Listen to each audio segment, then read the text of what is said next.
Welcome to A Women's Clarity, a new program by C2P. A Women's Clarity aims to help both women and men in the financial services industry reach their full potential by interacting with like-minded, strong, and motivated holistic advisors. We've partnered within our network of institutional and carrier partners to bring expertise, advice, tips, and more from talented female leaders, professionals, and practitioners from the finance sector. Good morning, Kirsten Schlumbohm, Vice President of Annuity Sales here at C2P and host of A Women's Clarity. I'm excited. I've gotten the opportunity to get to know these two fierce females with DFA, or Dimensional Fund Advisors, over the last couple of years that I've been working at C2P. And I'm super excited to have them on today because we have Regional Director and Vice President Ashley Ilardo and Mia Hanson, who's Associate supporting the Regional Directors in Dimensional's Global Client Group. And they work together on their Women and Wealth community. But before we go and talk more about their program, Ashley, Mia, would you like to share a little bit about yourselves? Yeah, thanks, Kirsten. Thanks so much. Appreciate you having us on. Like you said, I'm an associate within the Global Client Group. I've been on C2P's relationship on the Dimensional team here for the 1.5 years that I've been at Dimensional, and it's been a pleasure to work with C2P, and I'm so excited to be on the podcast with Ashley. Yes, I'm so excited to be here as well. So, Kirsten, as you said, I'm Ashley Ilardo. I'm a Vice President and Regional Director at Dimensional. Been with the firm for 7 years, and I helped oversee the launch of our Women and Wealth community. So, really excited to share more about that today and hopefully get everybody who's listening in involved in the community as well. I love our relationship with Dimensional. I mean, we have a strong relationship. I know that Dave Allison has Apollo on all, like, every quarter. You guys provide us with great training, great information, great support for our clients and what they're looking to do in the future. But for those listening, Mia, do you mind sharing who is Dimensional Fund Advisors for those who might not be familiar with what you do and who you are? Yeah, absolutely. Appreciate that kickoff. For those who might be listening on the line who aren't familiar, Dimensional is a global asset manager managing $600 billion in assets under one key philosophy that markets contain the best available information about security prices. And we've been implementing these ideas since 1981 across 14 global offices. So our main point is we believe investors can have a successful investment experience without having to outguess the market. And as I've mentioned, I support the relationship that we have with C2P. Dimensional has been proud to be an investment partner with C2P for over 10 years, and we're really proud to have that engagement. However, Dimensional, does explore areas outside of investments, and we look to support our advisor community beyond investments as well. So we have 3 pillars in an initiative we call Dimensional 360. And obviously the first one would be investments, as that's what we mainly do. But the other 2 are communications and business strategy. So this is really an all-encompassing program for advisors to really get their feet in with Dimensional. And so today I brought on Ashley to kind of speak about one of these initiatives that we're doing outside of investments to really engage with our advisor communities. And that would be our client communities within Dimensional. So Ashley, I'll kick it to you. Yes, thank you so much, Mia, and so excited to be here again. So thinking about what client communities are within Dimensional, we create experiences where advisors and financial professionals can come together and share best practices with one another. As a whole, we have over 110 of these communities within Dimensional, and there are several different community types that we have. We have C-suite forums to bring together industry leaders, so CEOs, COOs, CIOs, to share what's top of mind. What are the initiatives that they're working on? What are some of the best practices that they're implementing in the business? And create that community. We also have strategy groups where we bring together partners within RIAs to share all things investments, messaging, business strategy. But I'm so excited that our largest community is our Women in Wealth community. So here in the US alone, we are over 1,300 advisors strong. And it's been great to see the community expand and grow since our launch in 2014, and excited to dive into a lot of the takeaways today around that community.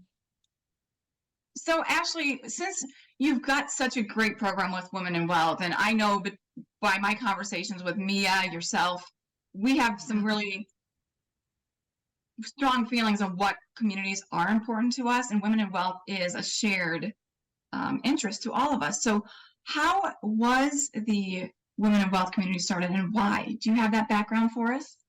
Yes, of course. So back in 2014, we noticed that a lot of the clients that we were working with, so financial advisors, were starting to focus their practices around working with different demographics of women. There were lots of industry articles and conferences popping up around the topic. So naturally, we at Dimensional set out to answer the questions, well, why are advisors focusing their practices around working with different demographics of women? Is serving women different? If so, how? And what can we at Dimensional do to help improve the client and investment experience for women? Because at the time, we saw a lot of stats, such as 2/3 of women felt misunderstood by our industry at large. So at that time, we didn't have the answers. So we turned to the community of experts to really explore what an offering could look like. So we gathered together 2 working groups of 15 advisors total and just asked these questions. And it's been rewarding to see the community grow as fast as it did.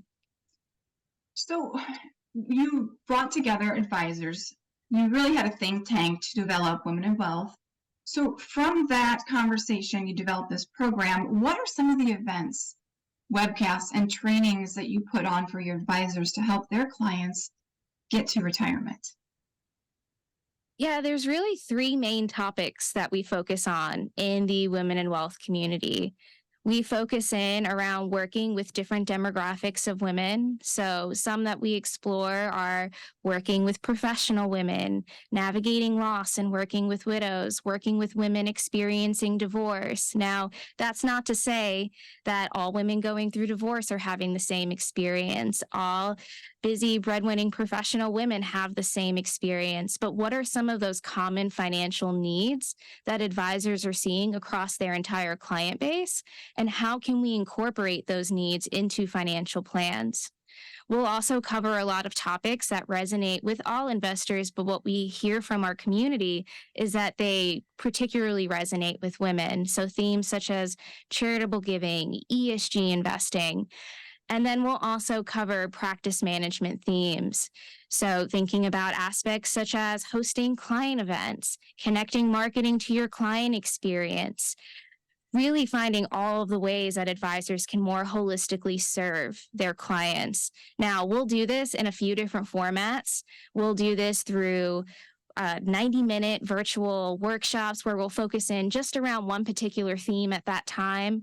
We do lots of in-person events in our Austin, Santa Monica, and Charlotte locations where we focus on all of these themes throughout a day-and-a-half experience.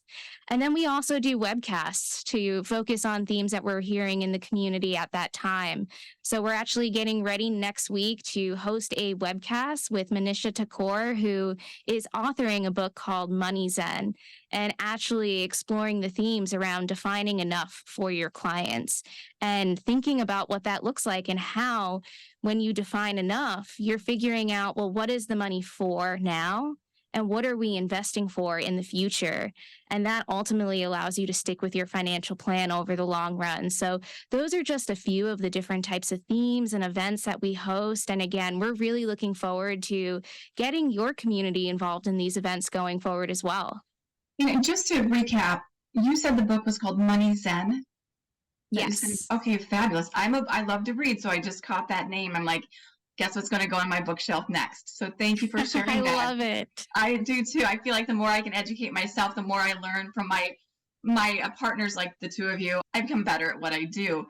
So that being said, what are some of the key lessons that you have learned and from the different sessions that you've hosted? Because if I'm learning from you and you're learning from me, we really grow in our positions and what we do.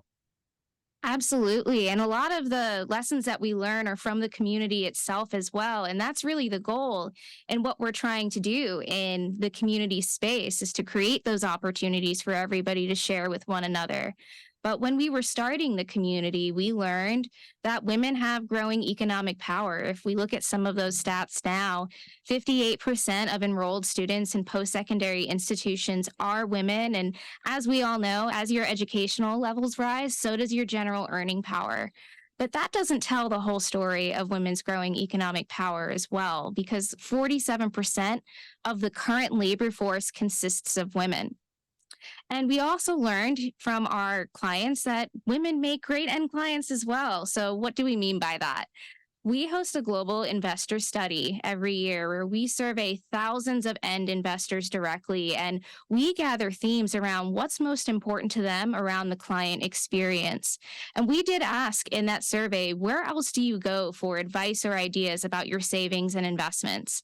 And what we learned was that women tend to only go to their advisors at a higher percentage, rely less on advice from media, and do less of their own online research. And I think those are all sentiments that we can agree make really great clients. But despite all of this, women were still dissatisfied with the industry at large. So as we were trying to answer the question, is serving women different? We first and foremost learned that there was a common misconception out there in the industry around serving women being a niche. Now, I looked up the definition of a niche, and the definition is denoting or relating to products, services, or interests that appeal to a small, specialized section of the population. Now, Kirsten, I know we haven't met in person yet. I'm small, standing at 5 feet tall. My mom absolutely tells me that I'm special, so it has to be true, right? But calling women as a whole a small, specialized section of the population just sounds crazy to me when we think about some of those stats that we were throwing out there earlier. So, despite women not being a niche, there were several common financial hurdles or needs that we've identified in conversations with financial advisors that many, of course not all, women may experience in their lifetime. First, thinking through some of those themes, women tend to live longer. Women on average outlive men by 5 years, but in opposite sex marriages, half of widows outlive their male partners by an additional 15 years. Extending some of these themes, the average age that a woman becomes a widow is 59 years old, and 72% of women ages 85 and older are widowed compared with 35% of men. So thinking about what some of these stats mean is that women tend to live longer, so we need more during retirement, but we often also face higher healthcare costs because we don't have those natural caretakers as we age, and women tend to suffer from longer term or more chronic illnesses compared with men. Now, thinking about how some of these themes also extend to other portions of our life, we see that women tend to have lower potential lifetime earnings. Of course, there's this pesky gender pay gap that we're all familiar with. But beyond that, women tend to take more career breaks to care for children, aging parents, both at the same time, otherwise known as the sandwich generation. Women typically tend to face greater financial setbacks due to divorce. And some women may be more risk aware because what we see in looking at balances and accounts that women tend to have higher balances in cash and fixed income compared with men. So in large part, a lot of our work in the community, we try to dive into these themes by looking at different client demographics, thinking about what does this mean in regards to the financial plan, and how can advisors help incorporate these elements in conversations with their clients and incorporate these needs and plans directly? So you said it was what, 47.9% of the workforce, or was it the population is female? 47% of the current labor force consists of women, yes. Okay, so we're definitely not a niche. When we're hitting that 50% mark, we're definitely not a niche. But you gave us a lot of information and statistics and research. Is this information that our advisors here at C2P could get their hands on? Is this something that's shareable that we can send out to them, or they can go to your website? Absolutely. Because I'm a big believer in empowerment And you get that with statistics, you get that with research. And I absolutely love the fact that your mom says you're special because you are so knowledgeable in what you do. Thank you. Besides just being a dynamite in a small package, I absolutely love that you're bringing this information. And I think I've said this before in other podcasts, we have to stop setting the table for our female clients, but we need to go to the table that they set for us and address their needs, address their concerns. But if you're not aware of what those concerns are, how can you do that? So I think that article and that research will help empower all of our advisors, male and female, help their clients get to a better place for retirement. And one thing we like to do at C2P, because of our planning process, is we like to, with couples, have both of them there for the conversations. Absolutely. Because you know what? One person might be quiet during the meeting and she might not say anything, and the partner may talk the whole time, but the quiet partner is a decision maker. So we have to engage both parties. And women like to be engaged. They like to be educated, and they want to be part of the solution. So I think that's really great information. And I absolutely, like, I'm just getting excited talking about it. So what can we do? Like, then what are the types of end client events that you're seeing with advisors in the Women of Wealth community? What are your advisors doing to get this message out? Yeah, so one of the ways that they're getting the message out and building that connection with all of their clients, as you said, Kirsten, is through end client events. And more particularly, we do see a lot of advisors in the community doing women-only client events because they allow an opportunity to create community and connection with your clients. We see a lot of advisors in the community asking their clients to bring a friend along for the experience. There's really two benefits there. Your client becomes more likely to come to the event in the first place. And then the added benefit is that that friend can also potentially be a prospect for you down the line. So there's a few different types of end client events that we're seeing, including social events, educational events, and conversation circles. So just to explore those three types, social events are around things that the advisor enjoys doing and just wants to share more broadly with their client base, whether that be wine and cheese events, paint and sip, travel. It has been a really huge theme, especially as we're starting to come out of the pandemic. And I feel like I've been hearing even around the floor here at Dimensional that everyone's going to Portugal. That's probably top of mind for me because I'm getting ready for a trip to Portugal myself. But even wine. Yes, absolutely. We will drink lots of wine in Portugal. So 2 event types in one. Just kidding, though. But one event that's been really popular lately is actually hosting shredding parties. So they hire these really big trucks that allow you to shred a whole bunch of papers at once instead of sitting in your house, shredding it through that small shredder that you can get at a place like Costco, and then create a whole social element around it, potentially with food trucks, with some mocktails and some wine. So just getting really creative around the experiences that you bring people together for. A personal favorite that I've heard of is self-defense classes too. So really just thinking about the hobbies that you enjoy doing, the things that you enjoy doing in your own life and sharing that with your clients and creating that community. But extending some of these themes, we also see a lot of educational events, lots of planning topics, such as long-term care. What are the options, either for your clients directly or even for your clients who are helping to explore options for their parents and family members? So extending those themes, long-term care has been a huge one that we're seeing in the community. Social Security planning, 529 plans, whether it be for your clients who are thinking about graduate school themselves or around helping their children think through college next steps too. And professional development as well in these different educational topics. We see advisors thinking really strategically around the client types that they serve and creating unique experiences to bring them together. So for example, if you work with small business owners, we've seen advisors in the community host a panel of small business owners and create a networking opportunity for business owners in their local area. We see sessions with executive coaches going really well as well. So a lot of those educational topics don't necessarily have to be financial planning topics as well. We do see with the next generation, buying and selling homes is a huge theme, as well as paying off student debt. And more particularly here at Dimensional, we've been helping a lot of our clients host investing lunch and learn sessions. So we open up around a lot of these themes, really show the power of why it's important to uh, make sure that you're creating a financial plan that's going to fulfill the needs that you're going to have in your life, and actually share a lot of these investing principles that we discuss, such as the importance of diversification, tuning out the noise, investing over the long run. So those are some of the educational events that we're seeing. But I think one of the most unique client events that we see in the industry are conversation circles. So what those are is they are an experience where 10 to 12 people can come together and have a structured conversation around a particular topic.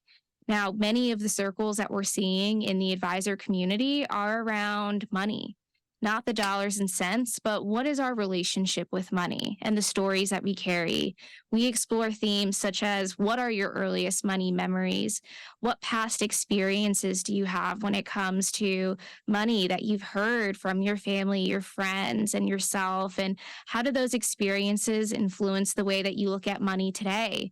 We actually uncover what your values are and do a values exploration, and then think about, how do you spend, save, and invest your time and your money, your two biggest resources in your life now? And is that according to your values? And if not, what are the changes that you want to make in order to make sure that you are living a life according to your values? So that's been an event that we've been really excited by here at Dimensional as well. We've hosted over 130 conversation circles since we've started the community. And we first learned about them from an advisor in the community who was hosting them herself and having a lot of great success, gaining deeper relationships with her clients, but then also inviting prospects and COIs along for those events as well, and being able to convert prospects to clients and develop really strong relationships with centers of influence. So just a few ways that we're seeing advisors in the community connect with their clients, share a lot of the themes that we're talking about today. So with those conversation circles, I just want to back up just a minute, because I'm very interested in this, because I feel that communication, the bond, opening up that vein is so powerful. The advisor is creating a conversation for clients. It's not advisors getting together, having a conversation circle. It's client facing.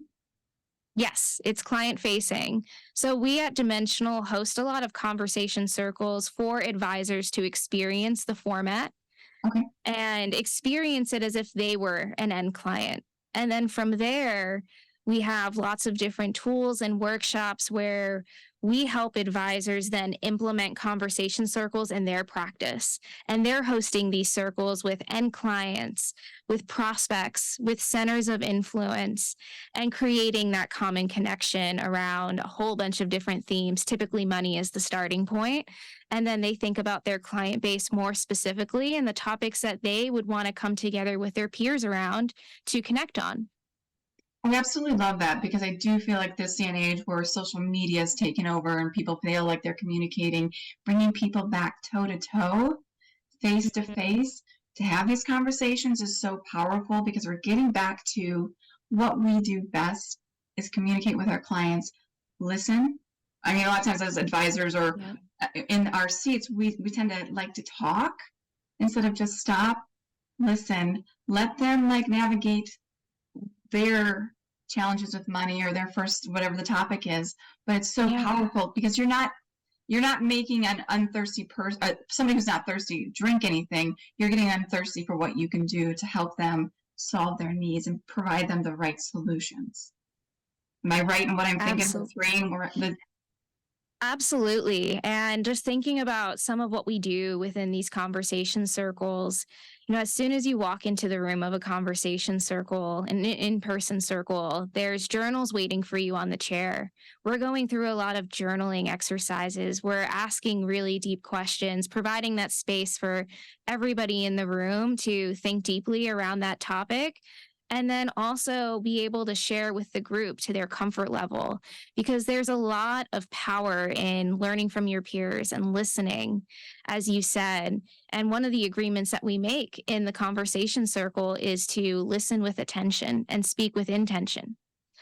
And that allows the group really just to find that common connection point so quickly, bypassing years of traditional relationship building, because you're talking about themes that otherwise aren't going to come up in a networking event or when you're first meeting somebody. And you're creating that space and that structure to allow everybody to go deep into these conversations so quickly. I feel like we could probably talk about conversation circles for a full 30 minutes because I have so many questions.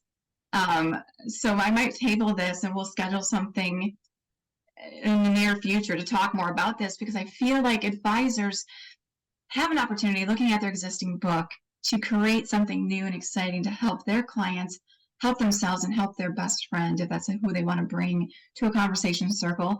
And I love the idea of the event centered around something that the advisor loves to do. I mean, I like to go running. I'm not going to take, people out with me running because I don't want them to see me as a hot mess. If somebody said, come to my shredding party, I have things in my closet I would happily come and bring and shred and learn, because I have a need to shred some things. And I have a thirst for understanding something new. So I love that. When I get excited about things, I just, my brain goes many ways, and I'm sure people listening are thinking, well, how do I get involved? How can I, here at C2P, I am with PCA, how do I get involved? Do you have any best practices or avenues to help our advisors get involved in these things that you've mentioned? Yeah, that's kind of what I'm here for. The whole point of me being here is, I am on the dimensional support team here for C2P. And so you can feel free to reach out to me. So my first and last name is Mia Hanson. That's MIA.HANSON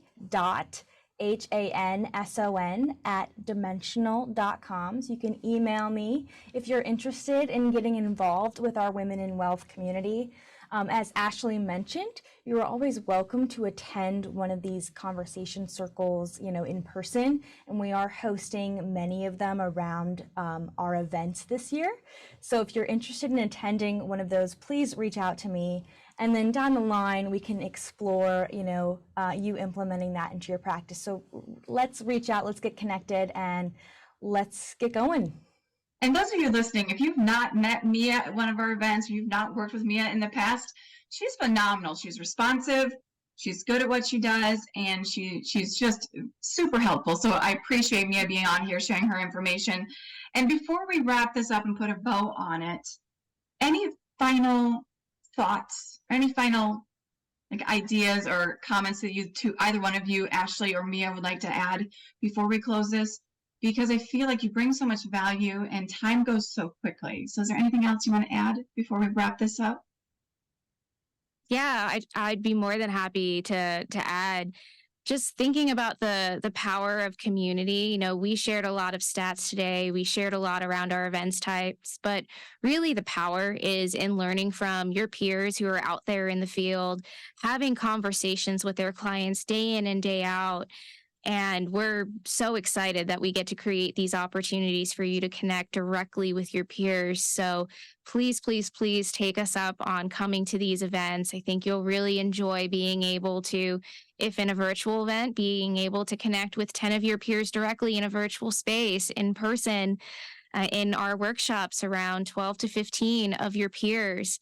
So we're sharing a lot of what advisors are implementing directly in their practice, how they're thinking about accounting for these financial needs in financial plans. And we're really excited to get you involved in the conversation and also to learn from you as well. Thank you, Ashley. And one thing I want to just bring up and make mention of, when we talk about women in wealth, this is not just for female advisors, it's for male and female advisors to help the end female client and her family, correct? Absolutely. All advisors serve women. And our goal is to help improve the investment and client experience for women investors. And we're not going to do that just by reaching out to a portion of advisors. So our events are open to everyone, and we're really excited to get you all involved.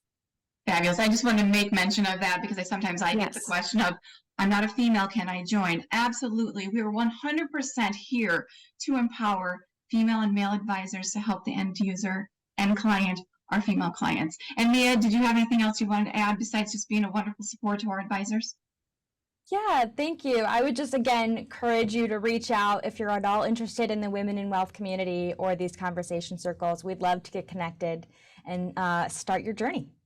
Awesome. Ashley, Mia, thank you so much for sharing your time with me. It means so much to have our small conversation circle today to talk about dimensional fund advisors and what you can do to support our end clients. So thank you for being here. And to those of you listening, if you have any questions, please feel free to reach out to your contact at PCA or at the insurance support. We're going to make sure you get the information that Ashley and Mia provided. We're here to support you and your clients. And as I like to close every podcast, whatever you do today, make it a great day. And thank you for listening. At the time of delivery and any subsequent publishing, information was deemed reliable but is subject to change by the time of viewing or listening. The contents of this piece include the opinions and projections of C2P, are subject to change, and are for informational purposes only. The information provided in this presentation is not intended to be individual investment, tax, or legal advice.